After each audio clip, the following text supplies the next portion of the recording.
اب یہ دین اور فرقے کیسے بنے؟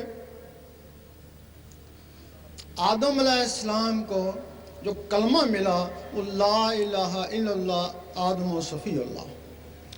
آپ کی اولاد یہ کلمہ پڑھتی، قابیل کے قتل کے بعد آپ کی اولاد 2 ٹولوں میں تقسیم ہو گئی،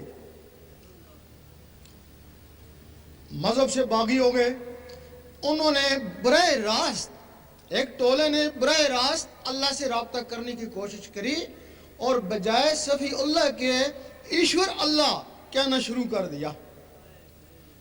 وہ نبوت سے کٹ گئے اور آج تک 6000 سال ہو گئے، آج تک وہ ایشور اللہ کا کلمہ پڑھے ہیں لیکن وہ کافر ہی رہے۔ اور وہ جن لوگوں نے صفی اللہ کا کلمہ پڑھا انہی میں سے نبوت جاری رہی۔ نبیوں کے بعد اللہ تعالیٰ نے پھر ولی بھیجے۔ جو لوگ ولیوں سے کٹ گئے وہ کافر تو نہ ہوئے لیکن ان کے نفس کافر ہی رہے۔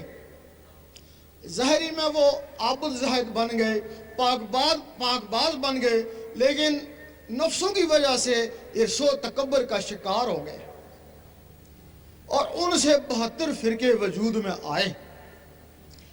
اب اس وقت 72 فرقے ہیں، ہر فرقہ اپنے آپ کو صحیح کہتا ہے۔ اب جو نفسوں کی وجہ سے فرقے بنے، نفس تو ہی شیطان ہے، شیطانوں کی وجہ سے جو فرقے بنے وہ صحیح کیسے ہو سکتے ہیں؟ صحیح فرقہ نہیں، کوئی بھی فرقہ صحیح نہیں۔ حضور پاک کے زمانے میں فرقے نہیں ہوتے تھے، صرف امتی ہوتے تھے، صرف امتی ہوتے تھے، اور امتی وہ ہوتا ہے جس میں نور ہوتا ہے۔ حضور پاک فرماتے ہیں جس میں نور ہے وہ میرا امتی ہے۔ حدیث شریف میں بھی ہے کہ قیامت کے دن امتوں کی پہچان نور سے ہوگی۔ جب امتیوں سے نور نکلا، سنی شیعہ وہابی بنتا گیا۔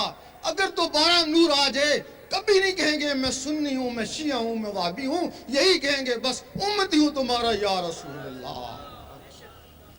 نعرہ تکبیر۔